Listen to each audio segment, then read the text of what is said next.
हमारे प्रिय साथी और बहुत पुराने साथी शिवसेना के इस इलाके के नेता नवीन दुबे जी के नेतृत्व में आयोजित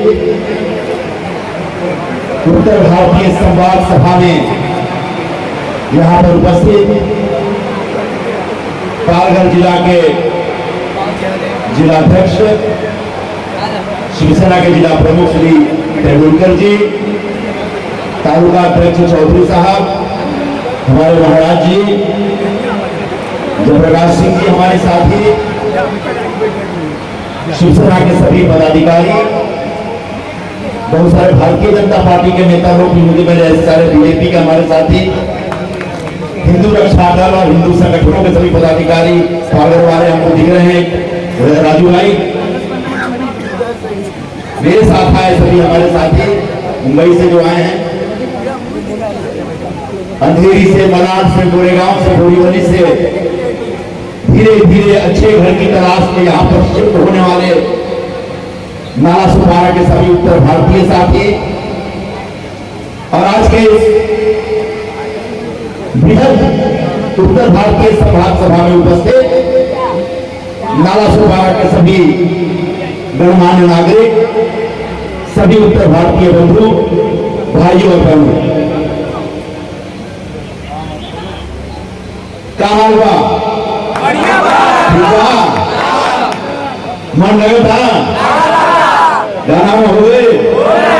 कौन गाना अच्छा लगा? राजा जी मजा आ गई। बहुत दिनों से ऐसी तैयारी चल रही थी कि यहाँ पे आना है, आपके यहाँ आना है, बहुत दिनों से तैयारी चल रही थी और रवि जी ने सही कहा कि हम कोई बहुत ज्यादा पॉलिटिकल उद्देश्य लेके यहाँ पे नहीं आए। नाला सुपारा के उत्तर भारतीय समाज से संवाद होना चाहिए,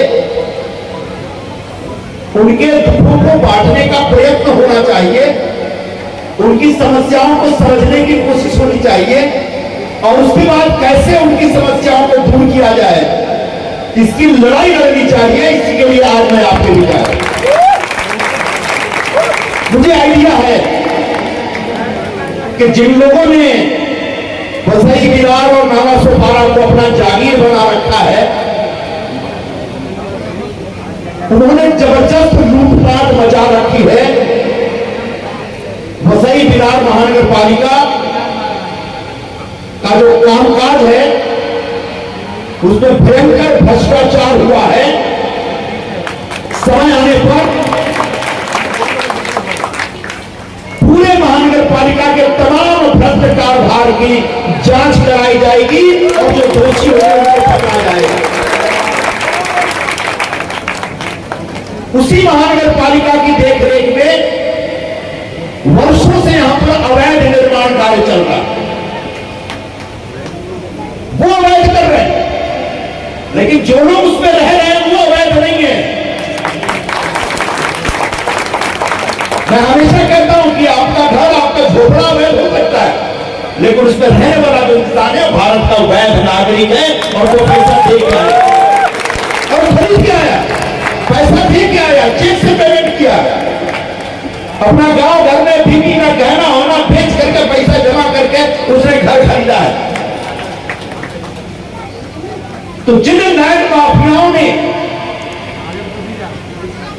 अवैध घर बनाए और हमारे उत्तर भारतीय साथियों को, गरीबों को, माताओं को, बहनों को, बुजुर्गों को फंसा करके, धोखा दे करके उनको घर बेचा, ऐसे एक एक घर में रहने वाले फ्लैट मालिक को बचाया जाएगा, इसके लिए लड़ाई लड़ी जाएगी। इतना आसान नहीं होगा। 14 साल पुरानी बिल्डिंगें हैं और वहां लगभग 40-50,000 लोग, कितने 6,000 परिवार वहां पे रह रहे हैं। दुनिया की किसी भी ताकत का बुलडोजर उन बिल्डिंग को नहीं गिरा सकता। आप सब भी तैयार रहिए, नवीन भाई भी तैयार रहेंगे और मैं भी आने के लिए तैयार रहूंगा, क्योंकि दोष आपका नहीं है, गुनाह आपका नहीं है। गुनाह उन लोगों का है जिन्होंने अवैध निर्माण होने दिया।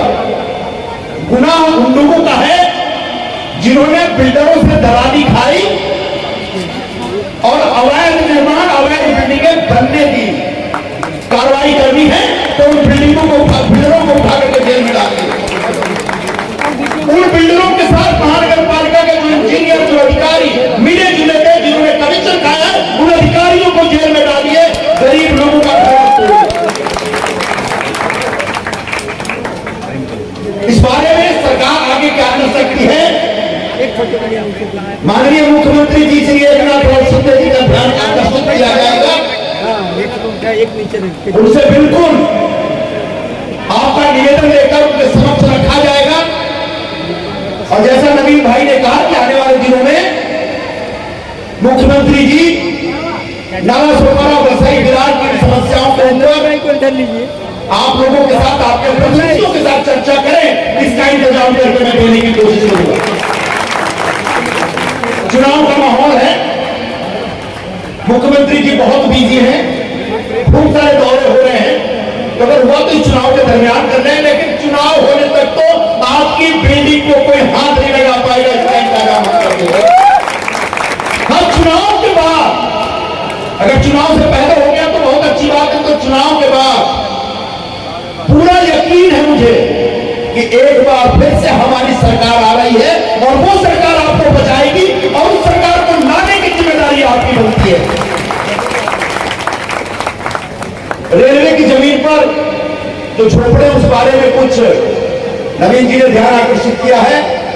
मैं आपकी जानकारी के लिए कहना चाहूंगा, मैं जो निवेदन दे, मैं जानता हूं, सब जानता हूं, ये सब केस जो आप लोग झेल रहे हो 25-30 साल से यही सब कर रहा हूं। मुंबई में रेलवे, इंडियन आर्मी, जो डिफेंस वाले हैं, फिर atomic energy, postal department, telecommunication department, airport, ऐसे कई सेंट्रल गवर्नमेंट की जो डिपार्टमेंट्स हैं उनकी जमीनों पर झोपड़े। आप जब आएंगे, मुंबई आएंगे, तो आप एयरपोर्ट से जैसे ही आगे जाएंगे तो राइट साइड में झोपड़े हैं ना, थार और सांता क्रूज में जवाहर नगर वगैरह बोलते हैं, वो सारा झोपड़े वहां पर डिफेंस के। एयरपोर्ट के आसपास 80,000 से ज्यादा झोपड़े हैं, आज से नहीं 50-60 साल से।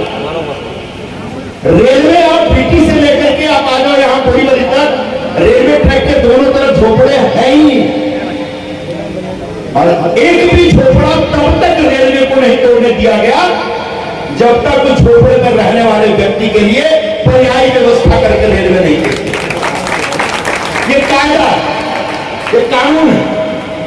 ये महाराष्ट्र में कानून है कि जिनके पास 2000-2005 का पढ़ लेना है कायदा क्या है, 2011 तक का हो गया, जिनके पास 2011 से पहले के कागजात हैं वो किसी की भी जमीन में रह रहे हैं। रेलवे और एयरपोर्ट छोड़िए, नवीन दुबे के जमीन पे भी ला रहा है तो झोपड़ा नहीं तोड़ सकते। बदले में घर मिली,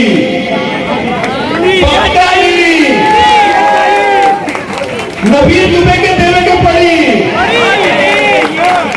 कायदा समझे, कायदा, ये कायदा अपने आप में बहुत ही मानवीय कायदा। एक इंसान क्योंकि जो झोपड़ा है ना, जो उसमें रह रहा है, यूपी बिहार से आके, झारखंड से आके, असम से आके, उड़ीसा से आके, बंगाल से आके, वो झोपड़े में जो है ना, उसने झोपड़ा नहीं बनाया, झोपड़ा बनाया किसी श्रम लॉट में, झोपड़ा बनाया किसी श्रम वाले दादा ने। वो जो दलाल होते हैं ना, जो म्यूनिसिपैलिटी वालों को मिला के लेन देन करके इंजीनियर को पैसा खिला के झोपड़े ठोक देते हैं। मैंने सुना नाला सोपारा में खूब ऐसे झोपड़े तोड़े गए, बनाए गए। और मुझे भी बताया गया, तो बता रहा था मुझे ऑफिस में आके कि वहां पर एक जमीन को 5 करोड़ का नाम बेच दिया गया। तो जो बेचने वाला है वो गुनहगार, जिसने झोपड़ा बनाया वो दोषी है। क्योंकि जो रह रहा है ना, वो तो बेचारा मासूम बेबस आदमी, निर्दोष आदमी है। वो दिन रात मेहनत मजदूरी करता है, 2 पैसा कमाता है, सोचता है कि चलो गांव में तो घर में यहाँ भी एक असियाना बना ले, तो बेचारा जमा कर करके पैसा देता है, और उसका श्रम लॉर्ड होता है तो झोपड़ा देता है। तो अगर आप झोपड़ा तोड़ रहे हैं तो उससे पहले श्रम लॉर्ड का दिमाग तोड़ो, माथा तोड़ो, सर तोड़ो, उसको अंदर डालो। मुंबई में जितने भी झोपड़े बने हैं कोई यूपी वाले ने नहीं बनाया, कोई बिहार वाले ने नहीं बनाया, सब वहीं के लोकल लोगों ने बनाया। और बेचा हमको, खरीदा हमने, बायर हमें, प्रोड्यूसर वो लोग हैं। तो झोपड़े के इसलिए भारत सरकार ने कायदा दिया कि भाई उस पर रहने वाले लोग गुनाहगार नहीं हो, बेगुनाह, उनको संरक्षण देना पड़ेगा। तो अभी इस समय मेरे ख्याल से देवेंद्र फडणवीस जी हमारे मुख्यमंत्री हुआ करते थे, तब उन्होंने एक कायदा बनाया है मुंबई के लिए, वो आगे यहां भी लागू होगा। 2011 तक जो लोग झोपड़े में रहते हैं, जिनके पास पेपर है, उनको उजाड़ा नहीं जा सकता। हाँ, अगर कोई ऐसा झोपड़ा, कोई ऐसी बिल्डिंग किसी रोड के डेवलपमेंट में, फ्लाईओवर बनाने के लिए, मेट्रो लाने के लिए, या रेलवे ट्रैक का एक जो रुंदीकरण होता है उसके लिए चाहिए, तो बेशक वो झोपड़ा खाली कराया जाएगा, लेकिन खाली कराने से पहले, तोड़ने से पहले उसको एक दूसरी व्यवस्था रहने की करके देनी पड़ेगी। तो जो रेलवे वाले हमारे साथी हैं, बता रहे थे कि 20,000 लोग रहते हैं वहां पे, तो जो 20,000 लोग रहते हैं, एकदम निश्चिंत रहिए, कागज पत्र बना के रखिए, सबके पास कागज पत्र हुए ही चाहिए। और ये घर में एक के घर के रहते, 4 घर के पेपर मत बना दिए। आजकल ये भी लोग भयंकर, एक घर का एक भाई के नाम पे, बाबू के नाम पे, बेटा के नाम पे, भाभी बीवी के नाम पे, भाभी के नाम पे, चाची के नाम पे, बाप पे, इतना मत करा। एक घर काफी है, उसी को संभाल, और वो घर संभाल के देंगे, वो घर बचा के देंगे, उस घर के बदले आपको घर दिला के रहेंगे। ये हमारी तरफ से आपको ये बता रहे हैं। पूरे महाराष्ट्र में एक माहौल बदल गया है। तो 2-2.5 साल पहले, 2 साल पहले महाराष्ट्र में एक नई सरकार है, महाराष्ट्र में एक नए मुख्यमंत्री है, एकनाथराव शिंदे। शिंदे क्यों आए? शिंदे जी शिवसेना तोड़कर उनके साथ 50-55 आमदार, 18 में से 13 खासदार, ये सब क्यों निकले? क्योंकि बाला साहब जी ने, जिनके हाथ में शिवसेना की मशाल दी थी, उन्होंने बाला साहब जी के जाने के बाद उनके अपने विचारों के साथ धोखा दिया और भारतीय जनता पार्टी से रिश्ता तोड़ करके कांग्रेस से जाके हाथ मिलाया। आपको लग रहा होगा कि भाई संजय भैया पहले तो कांग्रेस में थे, अभी आके क्यों बोल रहे, लग रहा होगा, लेकिन इसमें जानकार और समझदार जो लोग हैं, जरा याद करिएगा, जब उद्धव ठाकरे और कांग्रेस का अलायंस हो रहा था तो पूरे देश में उसका विरोध करने वाला अकेला मैं था। पूरे देश में छपा है, पेपर में, सोशल मीडिया के जमाना, पेपर में आया है, सोशल मीडिया के जमाना में कपिल भाई देखा जाके, जहां ट्विटर में देखना, फेसबुक पे देखना, जहां देखेगा देखना, व्हाट्सएप पे देखना, तो छाते ही रहे हैं। तो मैं प्रारंभ से कहता था ये गलत मूव है, और 2-2.5 साल तक उद्धव ठाकरे जी महाराष्ट्र के मुख्यमंत्री रहे। वो महाराष्ट्र के मुख्यमंत्री ऐसे थे, पूरे 2.5 साल में एक बार मंत्रालय गए। 2.5 साल में एक मुख्यमंत्री एक बार मंत्रालय जाता है, ऐसे मुख्यमंत्री को तो उठाकर अरब समुद्र में डुबा देता। जिस कांग्रेस के बारे में बाला साहब जी ने कहा था कि कांग्रेस वाले स्काउंड्रल हैं, अब स्काउंड्रल एक अंग्रेजी शब्द है, तो आप बोले भैया अंग्रेजी मत सुनो, मैं इसलिए बोल रहा हूं कि स्काउंड्रल मैं यूज किया था। आप जाके गूगल पे इसका अर्थ ढूंढिए। स्काउंड्रल का मतलब होता है पाजी, पाजी मतलब समझे ना, बदमाश, धोखेबाज, चंड, झूठे लोग।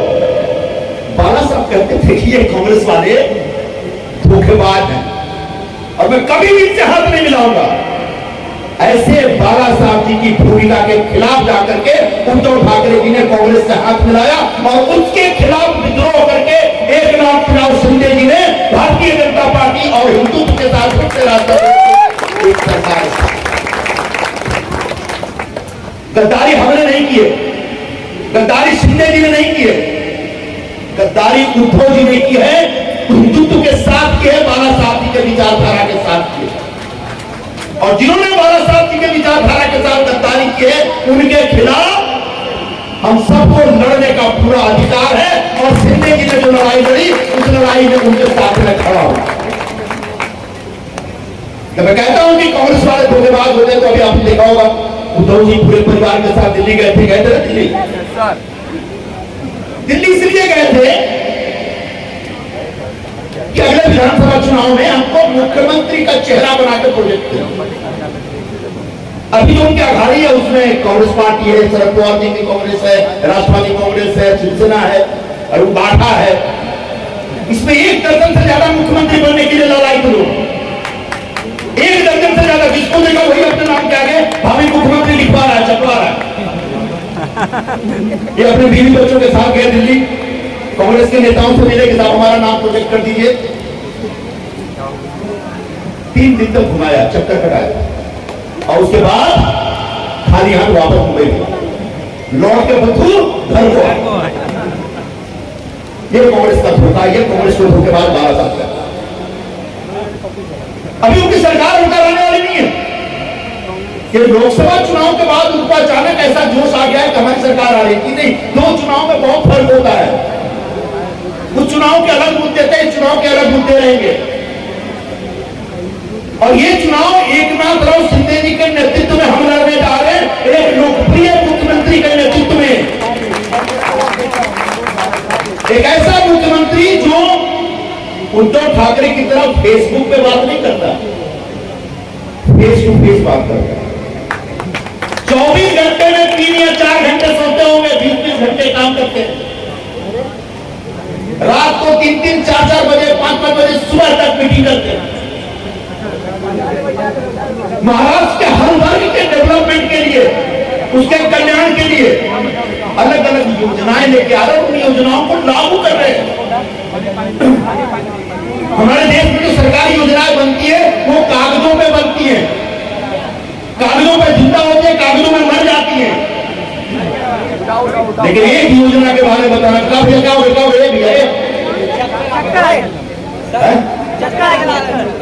भीड़ है बाहर संभाल के जरा। एक योजना के बारे में विशेष तौर पे आपको बताना चाहूंगा, लाडली बहन योजना, मुख्यमंत्री माझी लाडकी बहन योजना।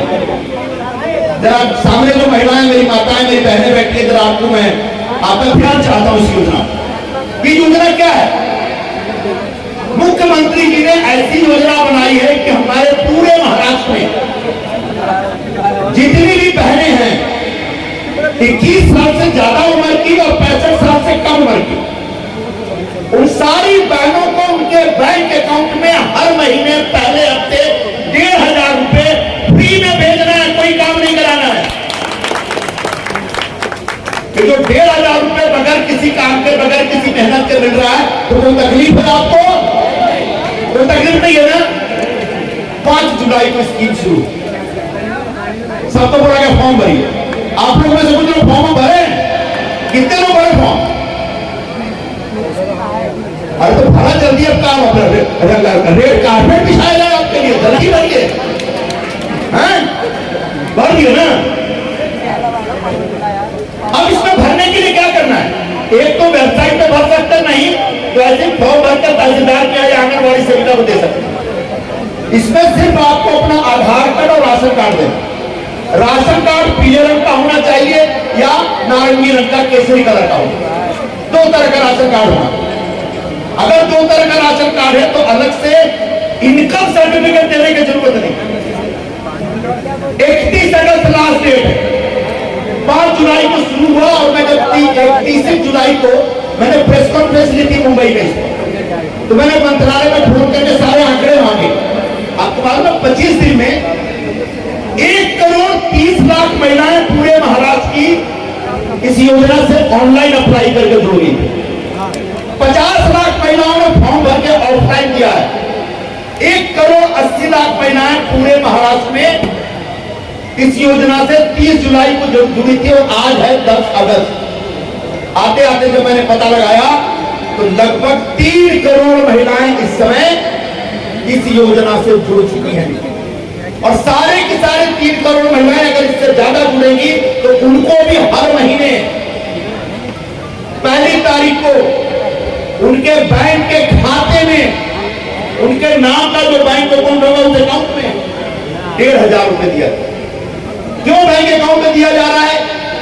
पहले के जमाने में क्या होता, गांव में इस तरह का पैसा तहसीलदार और कलेक्टर ऑफिस में मिलता था, तो महिला खुद नहीं जाती थी, उनके पति जाते थे, पैसा उठाते थे ठप्पा मार के और घर आने के बजाय दारू की दुकान में चले जाते थे। तो हमारी सरकार ने तय किया कि नहीं, मैं अपनी बहनों को डायरेक्ट उनके अकाउंट में दूंगा ताकि अरे महिला के पास जब पैसा आता है ना तो उस पैसे का उपयोग होता है, सदुपयोग होता है, दुरुपयोग नहीं होता। बच्चे का फीस अगर रह गया वो भर देती है, किचन का कोई काम हो वो कर देती है, बड़े बुजुर्गों की दवा लानी हो वो चिंता है, वो चिंता को दूर करती है। ये पैसा सीधे आपको मिलेगा। अब पूरे अपोजिशन में बैठे लोग, चाहे उपाठा वाले हों, कांग्रेस वाले हों, पवार साहब के लोग हों, सब बोलते हैं स्कीम चुनावी जुमला है। किसी ने कहा इसकी स्कीम के लिए पैसा ही नहीं है। हमारे मुख्यमंत्री जी ने कहा कि मैं 45,000 करोड़ रुपए हर साल इस स्कीम में खर्च करूंगा। 31 अगस्त लास्ट डेट है फॉर्म भरने का, लेकिन उसके पहले 19 अगस्त को जो रक्षाबंधन है, उस रक्षाबंधन के मौके पर मुख्यमंत्री जी महाराज की जितनी बहनों के फॉर्म अप्रूव हो गए हैं, उन सारी बहनों के अकाउंट में रक्षाबंधन से 2 दिन पहले यानी 17 अगस्त को आपके अकाउंट में 1 महीने का नहीं 2 महीने का हफ्ता यानी 3,000 रुपए पहुंच जाएगा। अब 2 दिन पहले क्यों दे रहे हैं? ताकि रक्षाबंधन के दिन अगर भाई नहीं है घर पे भैया तो जरा खीर पूरी बना के उनके खिलावा, उनके पास बाकी बात। इतनी चिंता मुख्यमंत्री कर रहे पूरे महाराष्ट्र के अपनी बहनों के लिए। और मैं विशेष तौर पर आप उत्तर भारतीय बहनों से अपील करने आया हूं, इस स्कीम से जुड़िए। अपने डॉक्यूमेंट जमा करके शिवसेना पार्टी के ऑफिस में या फिर नवीन भाई के ऑफिस में, जहां पर भी आप लोगों ने ऑफिस खोलने का चाहिए। 31 अगस्त लास्ट डेट है, अभी भी 20 दिन टाइम है। 31 अगस्त के बाद कब खुलेगा मालूम नहीं। फिर मत बोलिएगा कि भैया बगल वाली को तो मिल रहा, हमको नहीं मिल रहा है। आपका हक है। सिर्फ एक ही चीज अच्छा एक और इसमें किया गया, अगर मान लीजिए नॉर्थ से उत्तर भारत से, बिहार से, यूपी से, झारखंड से कोई महिला ब्याह करके नाना होकर आई है पिछले 2-4 साल में और उसके पास अपना राशन कार्ड नहीं है, तो उसके लिए सरकार ने स्पेशल कानून बनाया। विशेष कानून यह है कि अगर आपके पति यहां पे 15 साल से रहते हैं, आपके पति के पास सारा पुरावा है, डॉक्यूमेंट है, राशन कार्ड है, तो आपके पति के डॉक्यूमेंट के आधार पर आपका फॉर्म अप्रूव होगा और आपके बैंक के खाते में पैसा।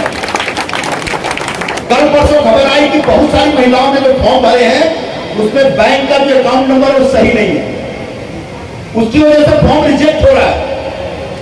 तो जब फॉर्म भरिए तो अपना ही अकाउंट नंबर दे दीजिएगा, किसी दलाल का नहीं, अपने घर वाले का मत दे देना, पता चला फिर वो 1,500 रुपये चला जाएगा। अपना अकाउंट नंबर दो, नहीं तो नया बैंक अकाउंट खोलो और अपना नंबर दो।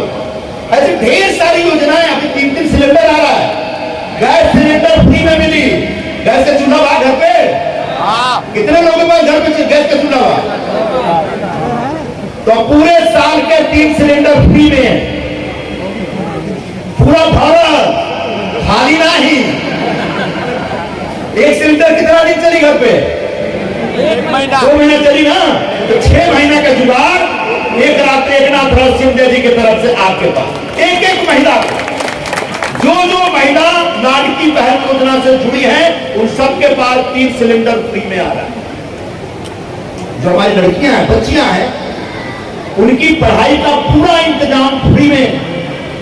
बहुत सारे गरीब घर में बच्चियां होती हैं जो पढ़ना चाहती हैं, आगे इंजीनियर बनना चाहती है, डॉक्टर बनना चाहती है, MBA करना चाहती है। अब जैसे CA बनी है बच्ची आई के लिए, उन बच्चियों के लिए फ्री में, अगर बस आपका ग्रेजुएशन हो गया, आगे की पूरी पढ़ाई अगर वो करना चाहती है तो सारा का सारा खर्चा महाराष्ट्र सरकार उठाएगी। माँ बाप को चिंता करने की जरूरत नहीं, किसी बैंक से कर्जा लेने की सारी योजनाएं कहीं नहीं, ऐसी तमाम योजनाएं न सिर्फ कागज पर बनाई जा रही है, उनको लागू किया जा रहा है। जैसे मैं आज आपके भी इस योजना पे बात करने आया हूँ ना, इस समय मुख्यमंत्री धुलिया में है, धुले जिला में, और आपके जैसे तमाम बहनों के बीच इस योजना के बारे में चर्चा कर रहे हैं। बहनें आकर उनको राखी बांध रही हैं और उनको वचन दे के निकल रहे हैं कि आने वाले 17 अगस्त को आप सबके बैंक खाते में पैसे देंगे। तो आप सबके बैंक खाते में भी आने वाले 17 अगस्त को 3-3 हजार रुपए, मतलब 3,000 रुपए तो आपके नाम पे आ गया। मान लीजिए घर में माई है और बेटी अगर 21 साल से ज्यादा उम्र की तो उसको भी 3,000 मिल जाएगा। मतलब देखते देखते बगैर किसी मेहनत के 6,000 रुपए अकाउंट में आ गए, तो मजा आई ना। तो दिक्कत है पैसा काटे लगा ना। अब मान लीजिए सास भी है बहू भी है, दोनों को मिल गया 3-3 हजार, तो बहू पहली बार बोलेगी सास तो तुम्हारे बराबर देख लो, तुम्हारे पास 3,000 मेरे पास 3,000। ये इंतजाम बढ़िया महाराष्ट्र सरकार की तरफ से हो रहा है, इसका लाभ उठाइए, इसका फायदा उठाइए।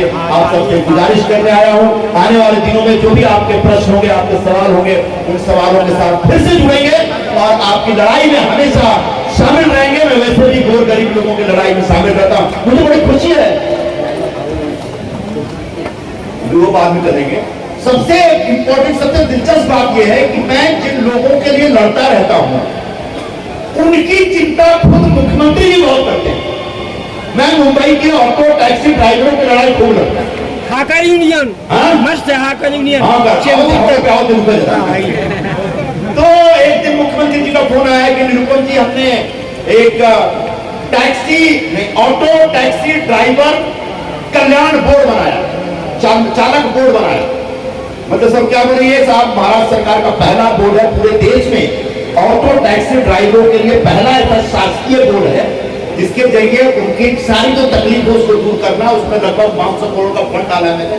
तो मुझे टैक्सी ड्राइवरों से मिलवा, उनको लेके आओ। मैं फटाफट लेके गया, फिर उनके अपने दादा भूसे जो मंत्री थे वो भी आए थे, फिर वो ट्रांसपोर्ट कमिश्नर लाए। फिर मुझे बोले कि मैं फेरी वालों का क्या क्या समस्या मुझे बताओ। मैंने कहा मैं लेके आता हूँ सबको।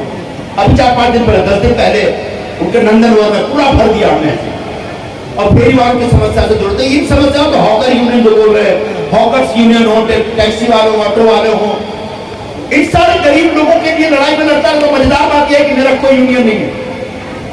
एक ने कई दिन बोलते संजय निरुपम फेरी वालों से हफ्ता लेता है। मैंने कहा भाई एक को भी खड़ा कर दो तो मैं मुंबई छोड़ के चला जाता हूँ। मेरा कोई फेरी का धंधा नहीं, मेरा कोई फेरी का यूनियन नहीं, मेरा कोई फेरी का धंधा करने का इरादा नहीं है। लेकिन मेरा ऐसा मानना है कि जो मुंबई में या यहाँ पर फेरी का धंधा करते हैं वो अपने देश के, अपने शहर के सबसे गरीब लोग हैं, कमजोर लोग हैं। वरना कोई भी आदमी भरे दोपहरिया में धूप में 8-8 घंटा बैठ करके 5 किलो टमाटर बेच के 200 रुपए कमा के घर चलाने का काम नहीं करेगा। कोई मजबूरी है उसकी, और ऐसे गरीब मजदूरों के लिए लड़ना चाहिए, खड़ा होना चाहिए। तो मैं लड़ता हूं, आगे भी लड़ूंगा। आपके जो भी सवाल होंगे, आपके जो भी प्रश्न होंगे गोर गरीब लोगों का, उसके लिए संजय निरुपम आपका भाई हमेशा आपके बीच रहेगा। नवीन भाई के साथ आएगा, नवीन भाई आवाज देंगे और आपके बीच आकर के हम आपकी लड़ाई लड़ेंगे। आपने बहुत ध्यान से सुना और इतनी बड़ी संख्या में आए, और नवीन भाई ने इतना बढ़िया आयोजन किया, इसके लिए दुबे जी को, पूरे दुबे परिवार को, दुबे जी के सभी भाइयों को, उनके बच्चों को बहुत बहुत धन्यवाद देता हूं और अपनी बात मैं खत्म करता हूं। सभी को नमस्कार, प्रणाम, जय हिंद, जय महाराष्ट्र।